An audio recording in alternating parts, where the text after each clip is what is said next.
Hello and welcome to the Gooner Talk. We're back in with you guys for another show. Not for a tactical breakdown or a raw reaction show, but one of our season previews. Doing these weekly. Obviously, we've done one with Lee Judges and Kenny Ken so far, and it's my pleasure to be joined by my good Love Island loving friend, Hugh Wizzy. Love Island? What are you on about? Mate, I know you get up to all sorts with your missus, but leave me out of it. Drop me out. How are you? You good? I'm good, yeah. I'm missing the Arsenal. I'm going to the Boreham Wood game tomorrow. Are you going? I'm in the New Forest tomorrow. In the where? In the New Forest, mate. It sounds like a cake. Is that a cake? Yeah, it's a cake, yeah. Tucking in some dessert. Okay. New Forest, is that with the missus? It is, yeah. How on earth are you going to keep up with Love Island? Well, we're going to stream it. Just fingers crossed we've got some sort of internet connection, obviously. Okay. But yeah, I know. Anyway, hopefully, amongst your catching up on or rewatching episodes of Love Island, you've managed to keep up with some of the Arsenal news, and we can have a chat about it. Arsenal news. What Arsenal news, mate? Okay, exactly. No. Right, let's start off with we'll go to the start of the week. So the first thing that sort of happened this week was actually the news we made a signing. Incredible scenes. And it was Martinelli. Now, obviously, I came on your channel a little bit ago to talk about Martinelli when we were linked to him. But have you swatted up on him? How much do you know on him? Are you now like the next Neymar hype? Is that what you're about? Is he the next Neymar?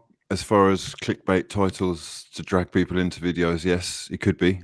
He does say that he's basing his game on Cristiano and Neymar, so that's promising in itself. But what we've got out there to actually see is quite limited. In fact, I think I'm correct in saying he's only actually played 34 games in his career, which started about a year and a half ago from the looks of things. I didn't realise that he came from the 4th division in Brazil.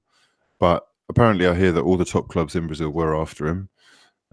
And, you know, it's probably worth a punt at that price, £6 million, euros, not sure which, does seem to be, you know, quite cheap for a kid who could turn out to be amazing. Might not, but then it's not the end of the world. As far as what he can offer this season, I didn't personally think that Guendouzi would feature as much as he did. So there's a little bit of me which thinks maybe he is going to be playing first team football, covering in maybe some Carabao Cup action, you know, or alone. I don't know. But then you just never know. Maybe we really are at the stage where this guy can be competition for the likes of Iwobi, or allow Iwobi to go back into midfield where he kind of belongs. And, you know, it's a more naturalised wide man, really. He's better with the ball at his feet, good in tight spaces, potential to grow because he's so young, especially physically. But, you know, it's asking a lot because the 4th division of Brazilian football is not going to be of the level of the Prem.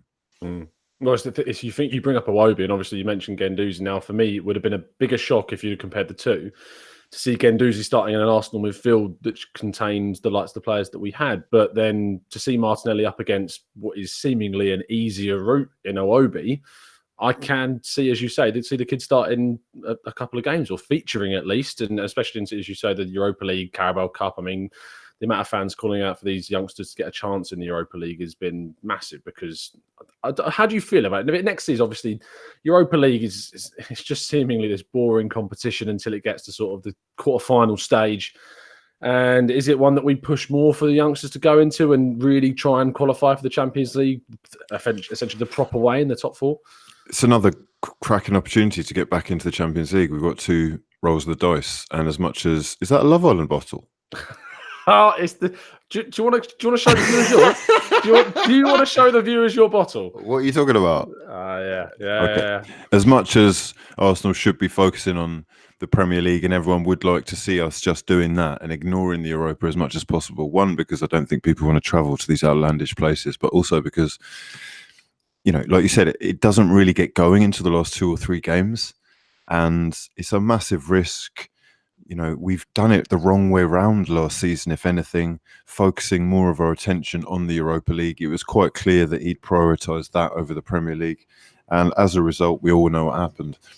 I would like to see the kids feature, but I don't think that we should just ignore it, because the league is not going to be any easier this season. You're seeing the likes of City and Spurs making huge signings, adding to what is already better squads than Arsenal have. And it's going to take a little bit more than Martinelli, and hopefully that's just around the corner. I'm sure we'll get onto that. Yeah, we definitely will, mate. We definitely will. Let's talk about then where we sort of see this new kit for Arsenal, because whilst I'd love to win one from one of your competitions you're doing, I'd really not want to put some money into that club to get it. It's sort of a catch-22, Sophie's choice.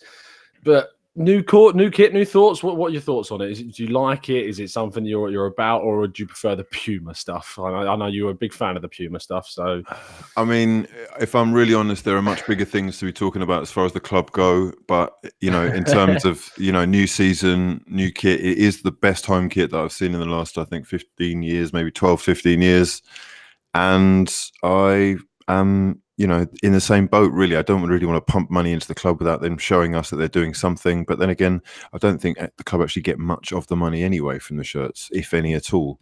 I think the majority of it goes to Adidas. That said, yeah, the home kit is a 9 out of 10 for me. The away kit is a 5 out of 10. And I would say the third kit is a 7 or an 8. It's actually really nice. So I do like the kits. Yeah, they look great. But look, it's more about who's in the kits. And the thing that's stopping us from really putting top quality players in those kits to get us excited is that we don't seem to be willing, or don't seem to have the ability or the funding or the backing to actually really go in the market, which is what is needed now, because our squad is worth about £550 million. City's squad is worth £1 billion, which is double.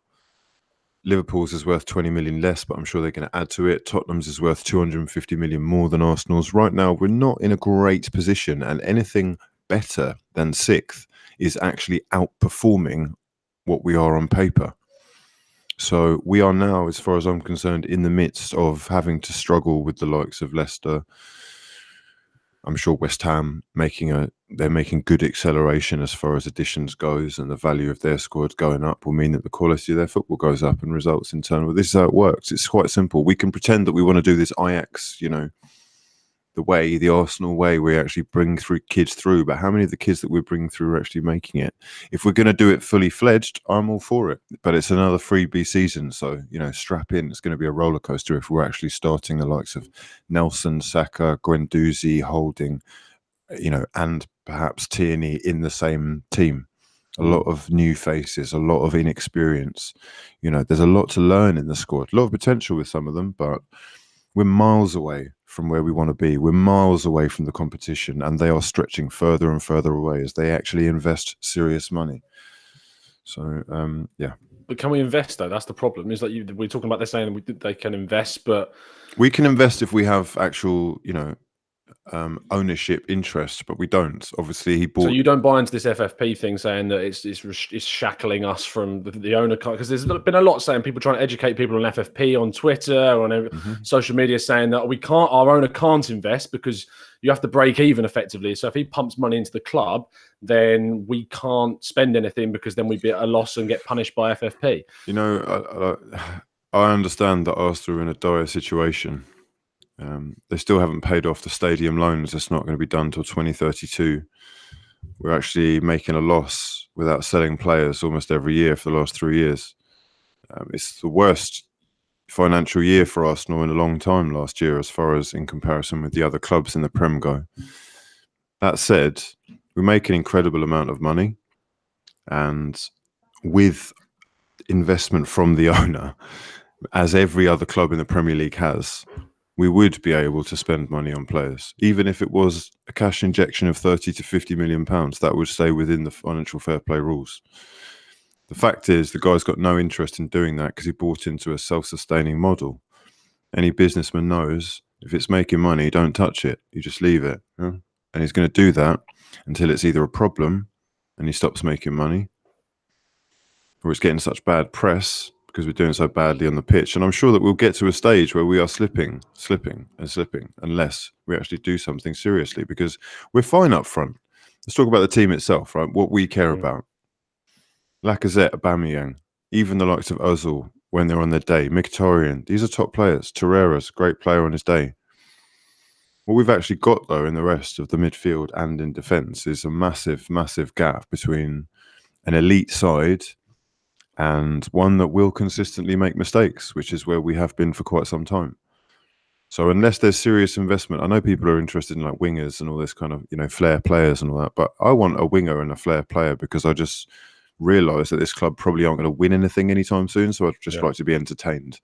I'd just like to see someone who can actually do step overs and maybe cross the ball in or hit it from 25 yards with confidence. Realistically, we need defenders. Title winning sides, championship winning sides are built on the back of solid defences, and we have nothing close to that. We have a bunch of absolute jokers, mate.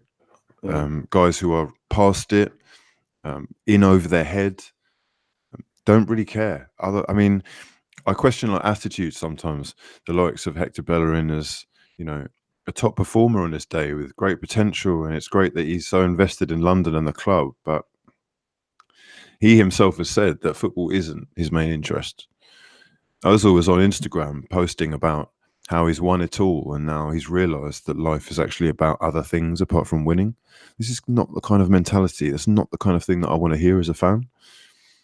So maybe there is something in going for youth because these kids are hungry to prove themselves. And the likes of Sancho, I think, will have inspired a lot of kids to say to the bosses at their clubs, either give me a chance or I am going to go abroad because I can do it.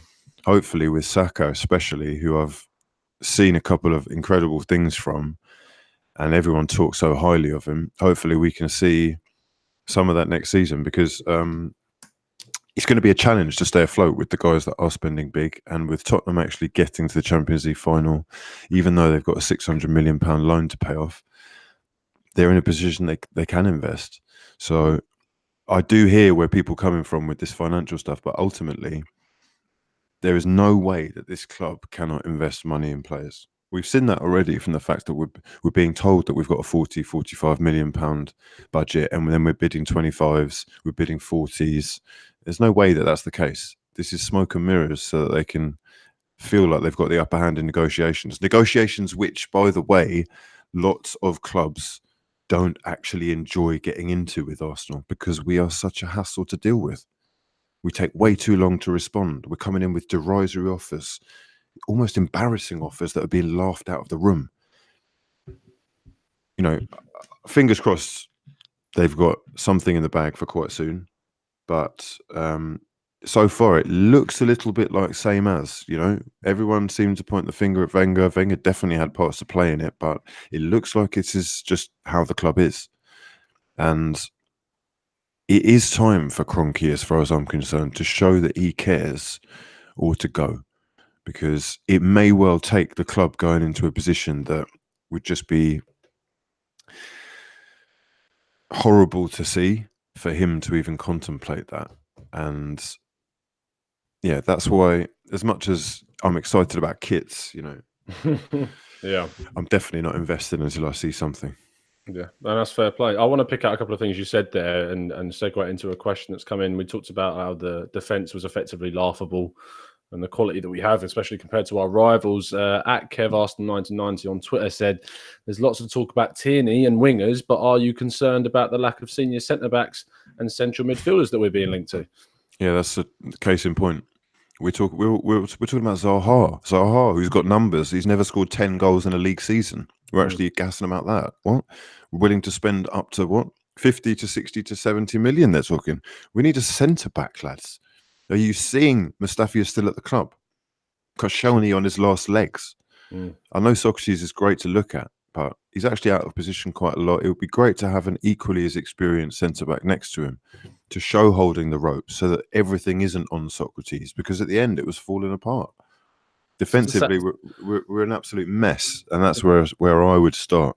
Does the Saliba deal bother you a little bit then, the fact that we are investing what's quite a lot of money, around reportedly 30 million, on a guy that's going to be sent back on loan next season? Well, this is catch-22, right? You say you're in a financial situation. You know that you want a top-class player. The only way you can get your hands on a player like Saliba, who other top clubs are actually interested in, is to pay full whack and realise that you're going to have to wait 5 or 6 years until you can see return on your investment, really. Because he will be a 70, 80 million pound player if all the rumours are to be believed. If, you know, statistically, he looks fantastic. He's tall. He stands up in the challenge. He never dives in. He's good on the ball. It's confident, etc., etc. The only way that Arsenal can get their hands on a player like that is by going in the back door and being 5 years early. We're not going to go and get a Koulibaly now. This is beyond us, especially, you know, with this situation that everyone is so keen to share on Twitter. I see it though, and I just think, hang on a second, it confuses me, if I'm honest, because in January we had the money for players, but there were no players available. Right? We've given Denis Suarez wages. Now we've got wages because we freed up all the wages, but there's no money. There is money there. I just hope that they use it properly. Raul and Vinay are both guys who should be good with money. They've trusted their, you know, agent contacts and their accounting skills over Sven Mislintat, who's got a great record. And I was quite disappointed to see go, but that's what's happened. You know, we've got a new regime. There's going to be change. It's going to take time. So you've got to trust it. It's just, I'll be honest.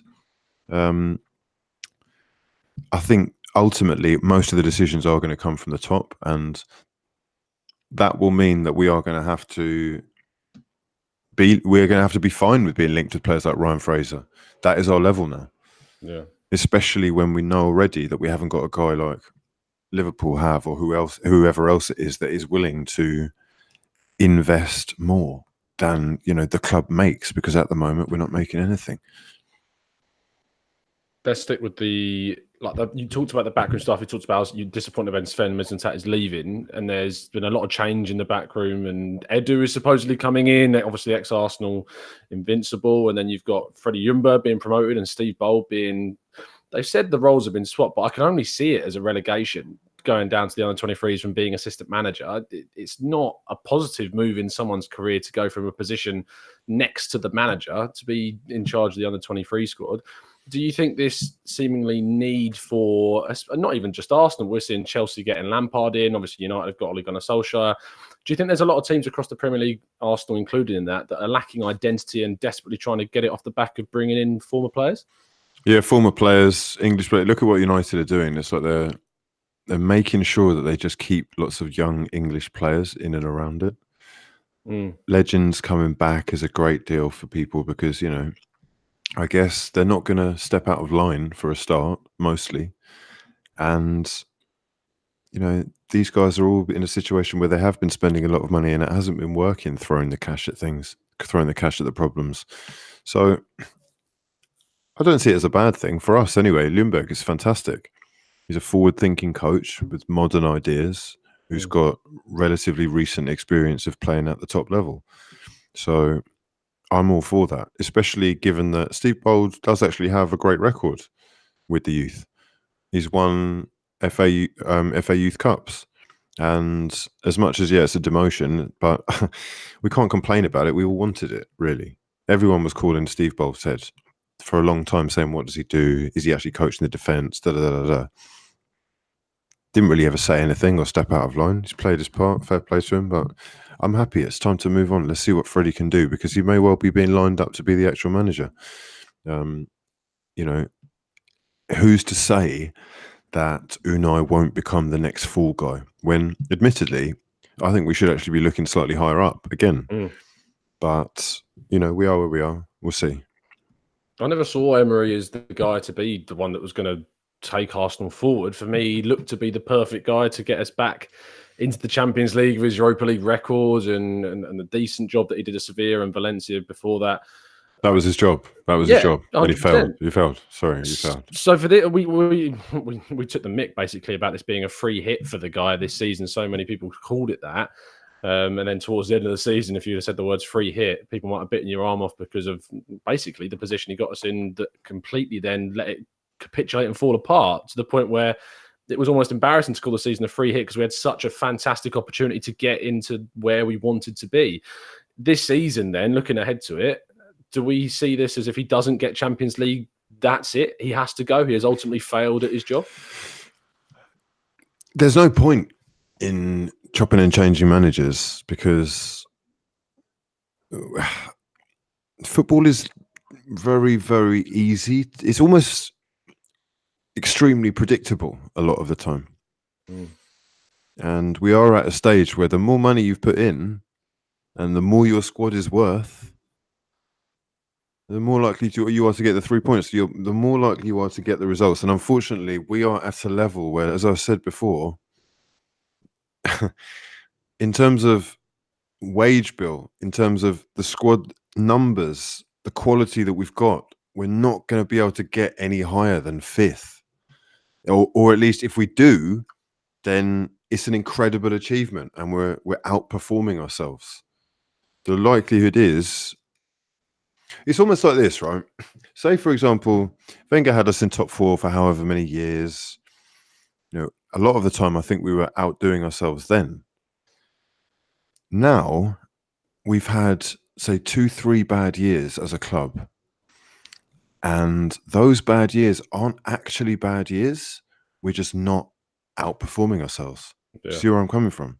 Yeah. So all it takes potentially, from where I stand, is one actually bad year where we're underperforming and we're in a whole heap of trouble, because players won't want to stay. Serious guys will not want to stay if we're out of Europe.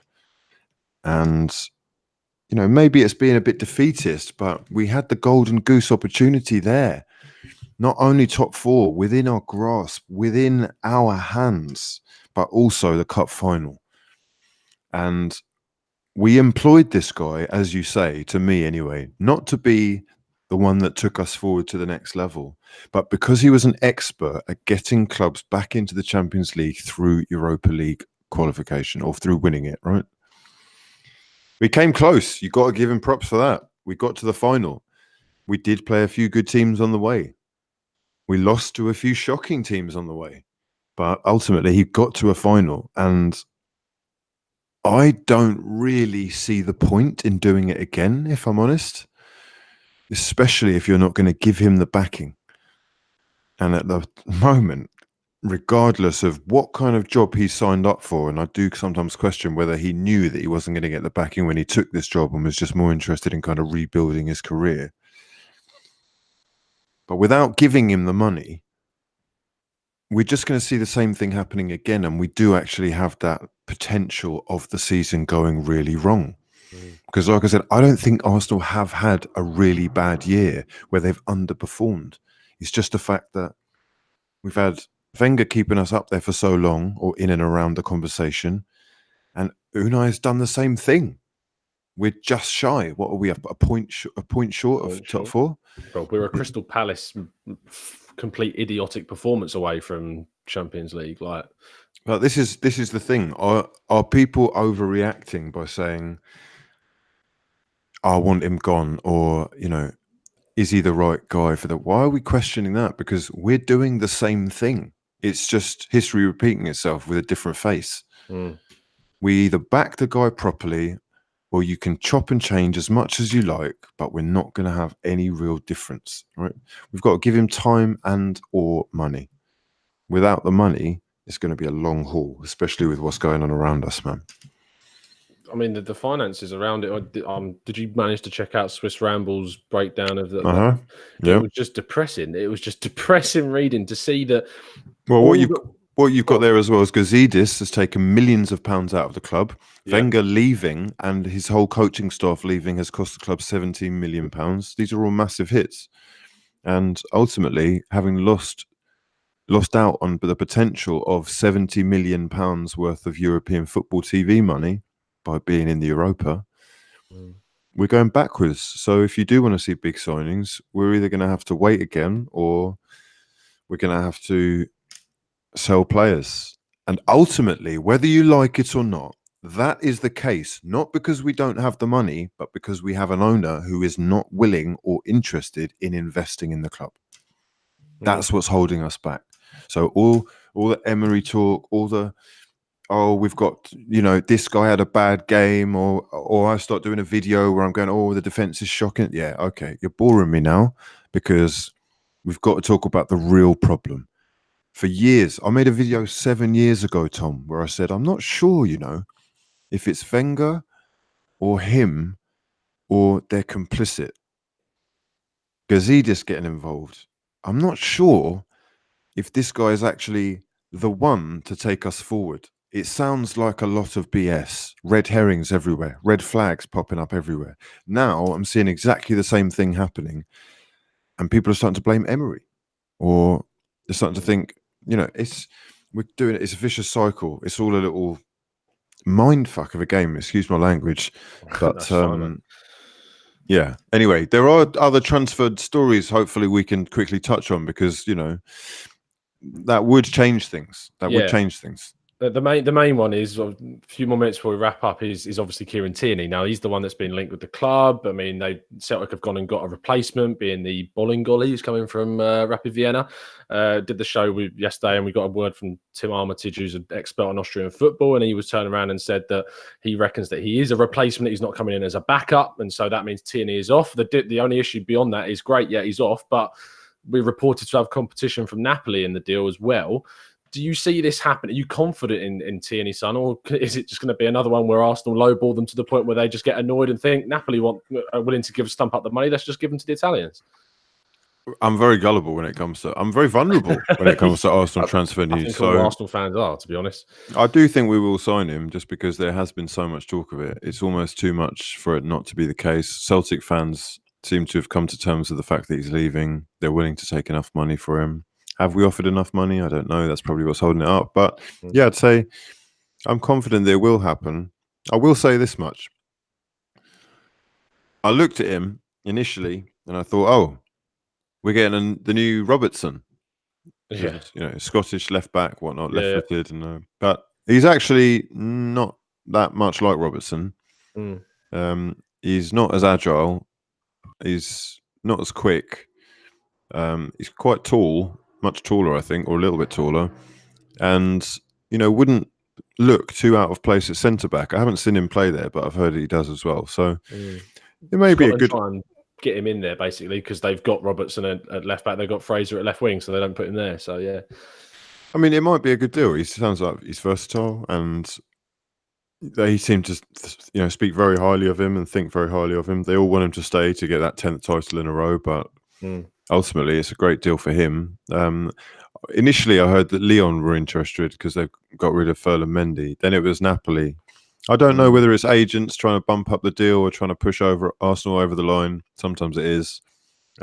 If we do miss out on this one, I would start to worry, like really worry, because this has been one of the names that's been touted for so long now that it seems that it's in our hands, That said, we know what they said, those who know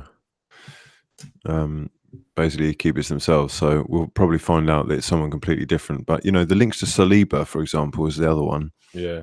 It would not make sense to me to loan the guy back when you spent that much money on him, but we might be forced into doing that. And if that is the case, it seems like a mistake to spend that much money on a centre-back we can't actually use because we do need defenders. But Tierney could be that guy. Maybe he could slip in on the left-hand side. He's left-footed, so it'd be maybe our version of Laporte. Yeah. Monreal is going to need. It's going to take a big deal to get Monreal out of Arsenal. Even though it has been linked to Spain. Yeah.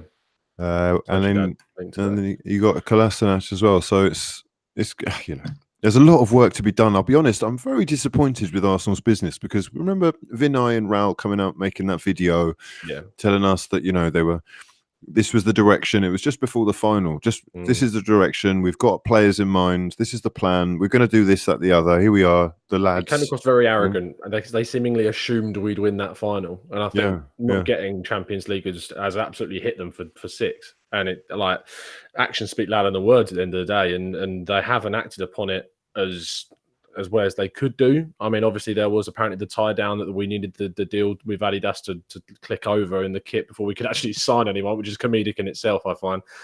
But it is a case of action speaking louder than the words. And if we let Tierney go, I can't help but agree with you. It will be pandemonium because it's just one of those that we've been linked to so long. He's an exciting player. I like him a lot. And if we don't get him, if we don't back the defence, because I can't see us if we bring in Saliba, I genuinely can't see us signing a centre back in addition to that. To be honest, not one that's going to come in and start anyway. And so if we don't bring in Tierney to bring in any sort of defensive backup, it's going to be a meltdown. And to be honest, beyond that, I'll ask you one more transfer question before I get the final one. And that's the midfield. Obviously, Ramsey left us, and we're left with this gaping hole. And the only real midfielder we've been truly linked to, and he's not even really a midfielder, he's more of an attacking midfielder, can play on the wing, second striker, is Nabil Fekir. And we suppose that the massive cut price, he was 60 million agreed last season with Liverpool, and now it's been shot down to 30 million. I know he's in the final year of his contract, but the fact that we're seemingly the only team in for him, if you believe reports, it does worry me. And his injury record as well, we can't get away with not being linked with a player who's got an injury problem. That's the final player I want to really ask you on. Would he be someone that you'd be interested in bringing in, linking up with Lacazette again, those three with Aubameyang? Is it excite you, or is it just one of those? Arsenal should hire me as a scout, basically, because they seem to want to buy players that I would have liked to buy like 4 or 5 years ago. Happens quite a lot. I just want to remind everyone that it's taken us this long to actually get 2 quality strikers, right? I hope it doesn't take us as long to get 2 defenders or even another quality midfielder, because we're missing out on great deals all the time. Look at Tielemans. Look at that Leicester team for a second. I mean, I know Maguire's linked away. I don't think he'll move. They have no reason so to sell. Let's look at that team, right? Chilwell on the left, Pereira on the right. Those are 2 fullbacks who are basically as good as, if not better than us. Mm-hmm. That defence has got experience now with Maguire and Evans. You've got a midfield that's got the perfect balance with Tielemans and Didi, Maddison. You've got creativity, destruction, and a controller. That midfield to me is better than Arsenal's. And then up front, you got Jamie Vardy. So basically, Leicester City are also in the market for, I guess, Amares or some kind of wide man. Yeah, and they are Perez, didn't they, for 30 million.